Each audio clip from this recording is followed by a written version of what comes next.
Hi, today I'm going to give you an overview of the Math Plus program, and this overview is going to be applicable to third through fifth grades. Today I've opened up the fourth grade Math Plus Red program just to give you an idea of what you will see. Right here I have Unit 1 opened in the Math Plus Red. Now, after reading some of the documentation, you'll notice that although we have all of the some of the different units opened for you, it could be something that your child has already mastered in a previous school or in a homeschool setting. So make sure that you go through these lessons and double check that your child is ready to move on. You can always open up the lesson checkpoint at the very end of the lesson, which is usually just about 3 to 5 questions, and you can have your child answer those questions. If they may get an 80% or above, that means they've mastered that. So instead of going through all of the different online activities, you can simply skip right to the lesson checkpoint. So if we're looking at fourth grade, you'll see that here's the list of units. The units that have been recommended in third, fourth, and fifth are the ones that are most heavily weighted and will be the majority of the assessment at the end of the year, the Georgia Milestones assessment. Of course, if your child has mastered these lessons, and of course you will always want to take the unit checkpoint as well because it goes over the whole unit, you can always move to some of the lessons that we've skipped, because we do want to cover as much as possible and we do not want your child to miss out on any learning opportunities. Let's take a peek at what you'll see when you first click on a lesson. As you scroll through, the materials will show up right here.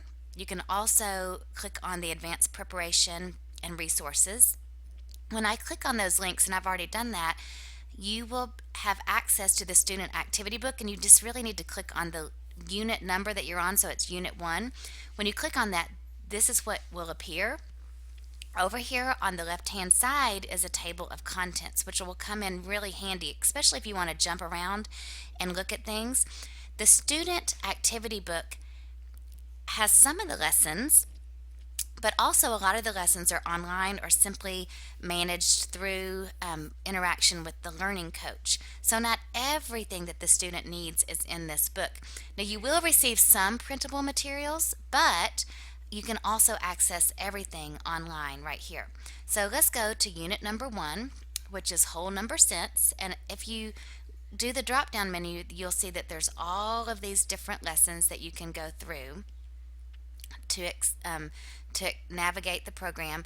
The other important thing that's important to remember is down here in the resource section, you can also go to Unit 1, and there are some resources there such as place value charts and number lines that may be mentioned in the OLS or in the Learning Coach Guide that will help you master this lesson.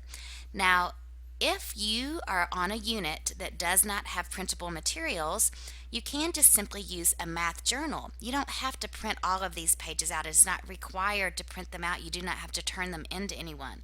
So for instance, right here, for number 4, there's no reason to print all of this out, just to select A, B, C, or D. And you could write that on a sheet of paper. And that's the same, that's true for all of these problems. You could also use some of the tools and possibly highlight the answer. And I know I'm not highlighting the correct one, but you can use those tools to go through and have the learning coach check those.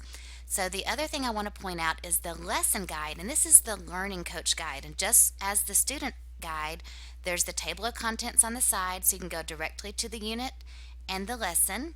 There's also the resources here. Now, the reason that the resources are online this year is because new materials were printed, and they were printing a few units at a time. And so they didn't want you to have to wait until a bound book was created. They wanted you to have the new materials immediately. So they are sending a few units at a time through the mail, and they're also having all the resources available online. Now, when you go to the lesson guide for the learning coach, you'll see which parts of the lesson are online and which are offline. The offline lessons will be those that are in the student activity guide that we just looked at, or possibly an activity or discussion with some of the other resources that you may want to investigate. I would definitely preview the lesson guide and really look at some of the things and skills. You can see this one is a combination of online and offline.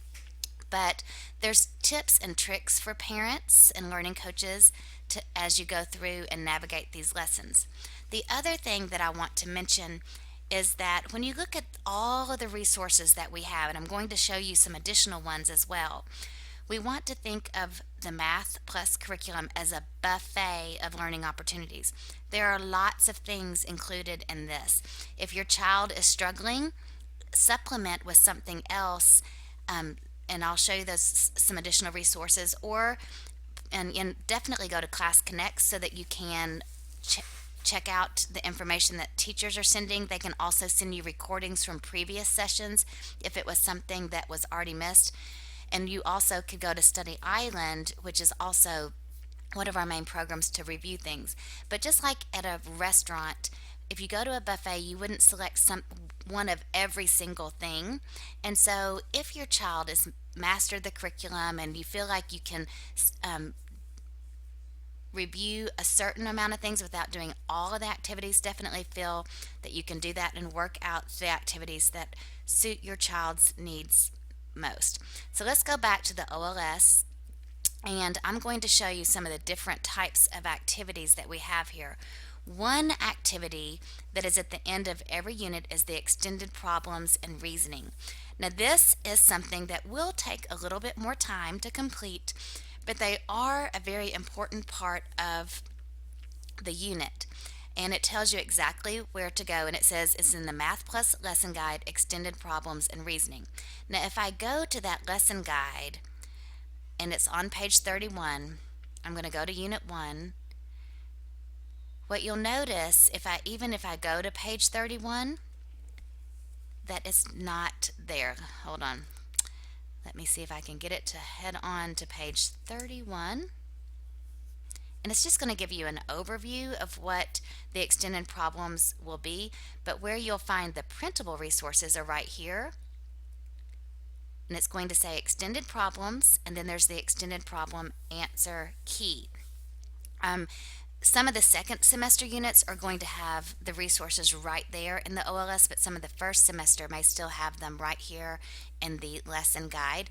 You will have to click on it and then save it to your computer. You might want to save it as a name that you will remember, and maybe just save it right directly to your desktop so you can open it up, maybe go to your documents or go to your desktop, and instead of just calling it the name that comes with it, you could say Unit 1 Extended Reasoning, and then you would be able to print that off and find it really quickly. And again, there is the answer key that's right there that will help your child through those problems. So the the lessons and units, some of them do have a checkpoint, some do not. There are also optional days built in. You can simply go to those optional days and mark them complete and do some other things. You could go ahead and move to the next lesson. You can complete more than one lesson in one day, and especially for mid-year enrollees, that may be a very wise choice, especially if you're trying to catch up and go through some of these previous lessons.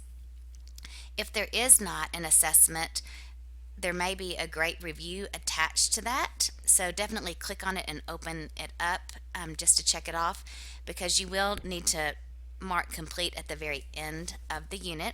Some other activities I want to share with you that are great supplemental programs. One is Learn Zillion, and it's just basically learnzillion.com, and you can create a free account. When you first log in, it's going to say create a free account.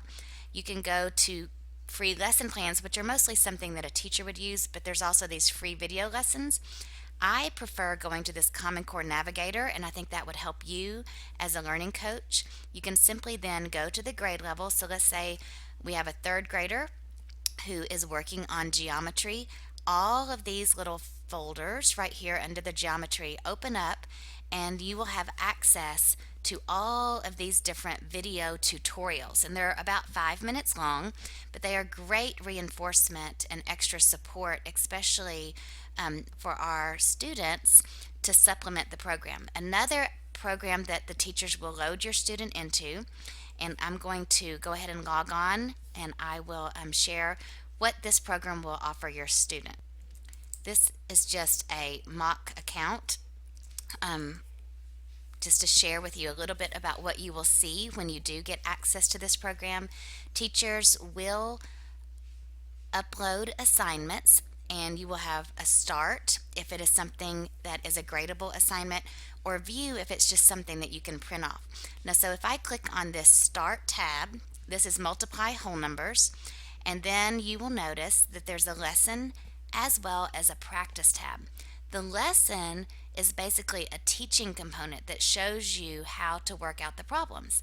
Then when you go to the practice tab, there are actually questions that you can answer, and you can select the answer. The thing that's great about this program is at the end of a lot of the lessons, there's also extended reasoning problems and open-ended questions that allow your student to respond about how they got their answer, and that will help them prepare for that Georgia Milestones assessment. One of the great things about this program too, besides the assignments, is the bookshelf feature. If you go to the bookshelf feature, you can access any of the grade levels. So let's say we have a fifth grader and we want to look at math. There's also ELA, and we can browse. You can have access to all of these different books. And one book that I highly recommend is this Common Core Performance Coach. You can go to the lessons. Maybe your student is having a difficult time with multiplying by powers of 10. So you can click on that lesson. You can click to print it off, or you can view it online. These books that you look at through the bookshelf feature are not interactive, but you can print them. And as you can see, there are many, many pages to explore. The reason I like this book is because it's not just A, B, C, D, and it does provide a variety of response type questions that could prepare your child again for that end of the year assessment, such as drawing lines, selecting all that apply. That can often be very tricky, doing true false. So as you explore this awesome resource, definitely complete the assignments that are provided by the teacher. These are great things to do on those optional days, or it's also a great thing to do as a supplement at the end of the day for review. But we are excited that you've decided to join us here at GCA. Definitely take advantage. It will take a while of all these resources, it will take a while to explore and understand what all of the different tabs and things mean, but you will get the hang of it really quickly. Thank you.